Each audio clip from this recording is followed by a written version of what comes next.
The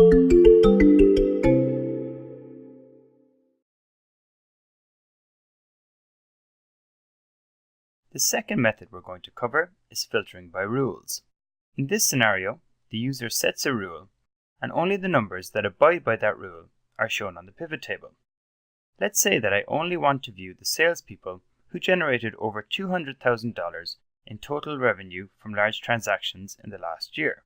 I'll first select a salesperson, and then right mouse button key T for the filter option, and then I'll press S for value filters.